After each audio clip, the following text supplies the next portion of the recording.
बस आइज ल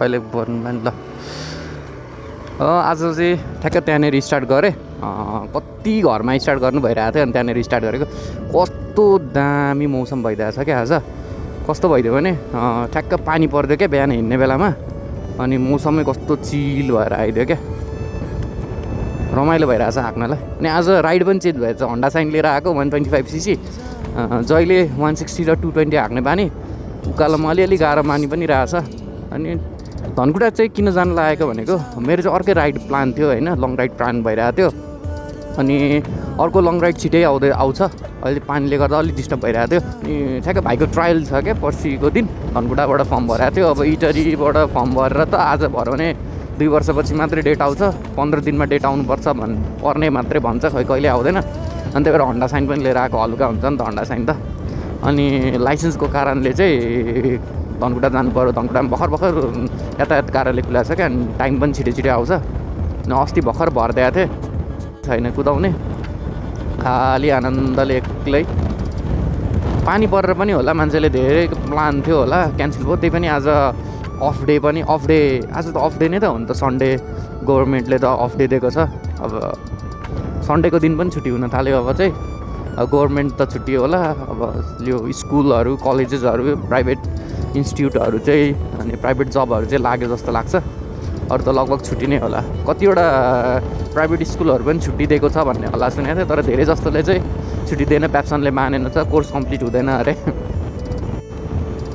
जेठ होइन भाइ अहिले भाइ जेठ हो कि असार हो ओए जेठ हो कि असार हो जेठ हो कि असार हो भनेको जेठ हो ठ्याक्क अब बर्खा यसपालि बर्खा छिटै सुरु भइरहेछ नि त अनि कस्तो आनन्दको हरियाली छ क्या अघि खाली भयो भनेको बाटो अहिले यो गाडीहरू आएर पेलै छ अघिदेखि फेरि सब गाडीवालाहरूलाई आज के हतार भएको छ पुरै मरद टाइपले मात्रै गाडी कुदाइरहेछन्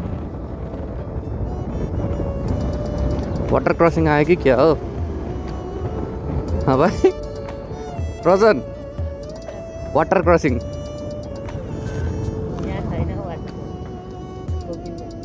ओ मा गो यो अस्ति नै उतो बनाएको थियो पहिरो गएको थियो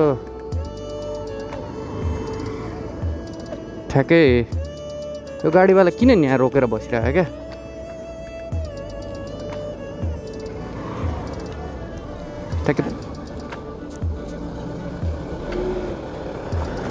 ठ्याक्कै पहिरो गएको थियो नि त अस्तिको पालि त्यही बाटो खोल्या हो जस्तो लाग्यो अब ठुलो बनाउनको लागि बाँधसाथ बनाउँदैछ यसरी यस्तो बाटोमा चाहिँ यसरी अगाडि गाडी रोकिदियो भने चाहिँ क्याङ हुन्छ क्या पुरै बर्खामा त गाह्रो हुने रहेछ यसपालि चोपलियो उड्दैन त भाइ मोटरसाइकल त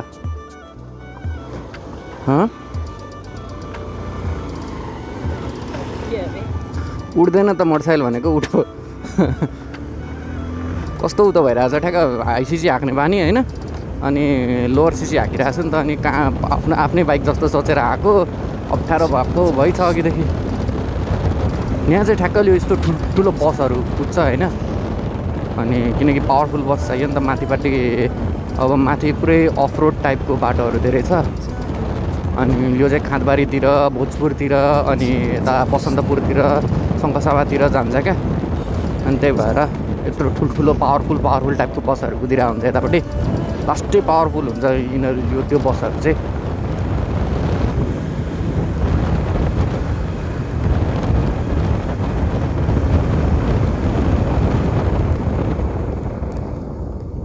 अलिकति मजाको बाटो आयो भने बिग्रिहालेको बाटो आइपुगिहाल्छ हामी चाहिँ अहिले ठ्याक्कै कहाँ आइपुग्यौँ भने तमर आइपुग्ने बेला भयो होला लगभग त्यस्तै 1-2 किलोमिटर छ कि ठ्याक्कै चाहिँ थाहा छैन त्यस्तै 1-2 किलोमिटर हुनुपर्छ जस्तो लाग्छ यस्तो किनारमा बाइक कुदाउनु चाहिँ फिलै अर्को आउने क्या मजा आउने जस अगाडिको बुलेटवालाहरूलाई चाहिँ रमाइलो टाइपको आनन्दले क्लासिक भनेको चाहिँ यसरी कुदाउने हो क्या, न स्पिड न स्लो आनन्दले। नत्र त क्लासिक कुदाउनेहरू पनि रोइ पार्छन्, पार्न पनि। क्लासिक चाहिँ यसरी कुदाउने हो क्या केटा, हो आनन्दले फिल लिएर। आयो मरद तरिकाले अर्को गाडी आज। भाइ ढुङ्गा याद छ? ढुङ्गा याद छ? यहाँ चाहिँ हामी त्यो बसन्तपुर हिउँ खेल्न जाँदाखेरि नि आएर हामी 1 घन्टा फोटोसुट गरेर बसिरहेको थियौँ क्या यो ढुङ्गामा। झन् चिप्लो मौसम, त्यतिखेर यति रमाइलो भएको थियो त्यो फोटो खिच्न पनि। त्यो फोटोहरू त कहाँ छ होला, छम्चे छ होला, तर कता कता छ। आनन्दको मौसम छ क्या यताको कुदाउन पनि। लामो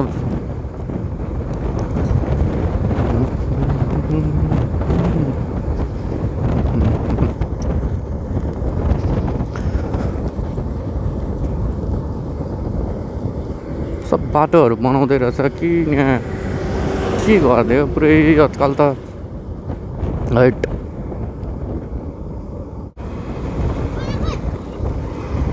के भन?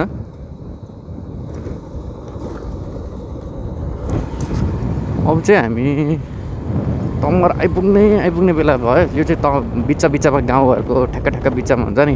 त्यो भाइले खै के भन्न आँट्दै थियो, अगाडि गइहाल्यो मोटरसाइकल, पछाडि गाडी थियो, रोक्न पनि डर लाग्यो। अब अर्कोचोटि आएको बेला त्यो भाइलाई भेट्नुपर्छ।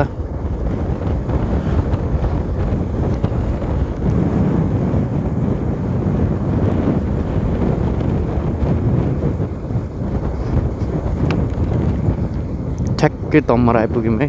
यो चाहिँ तम्मरको पुल। यो चाहिँ पूर्वको लागि चाहिँ एउटा पिकनिक डेस्टिनेसनै हो है। ठ्याक्क तम्मरको पुल हो यो चाहिँ। अनि अहिले चाहिँ पानी लास्टै धमिलो भएको रहेछ। अब बर्खा लाग्यो नि त, अनि बर्खा लागेपछि छेउछेउको माटो काट्छ कि के हुन्छ, धमिलो हुन थाल्छ। अब हामी अघिदेखि के अरे भेरेटारदेखि ओह्रालो लागिरहेको थियौँ। अब चाहिँ उकालो लाग्छौँ ठ्याक्क धनकुटासम्मकै लागि उकालो छ। अब चाहिँ फेरि बाइकले के गर्छ भन्ने हो। यो चाहिँ तम्मर अनि त्यसपछि अर्को के पनि भन्छ, अर्को एउटा के भन्छ हौ नाम बिर्सेँ भाइ। यो तम्मर बाइक अर्को एउटा के भन्छ नि यो ठाउँको लागि? मूलघाट। तम्मर मूलघाट भनेको एउटा ठ्याक्क उतो हो क्या हाम्रो। यसले धुवाँ फालेर भन्दै बिर्सिहाल्छु। पुरा यो त मच्छर थिच्ने धुवाँ जस्तो फालिरहेछ त। आम्मामा यसलाई जितौँ ल पहिला सुरुमा।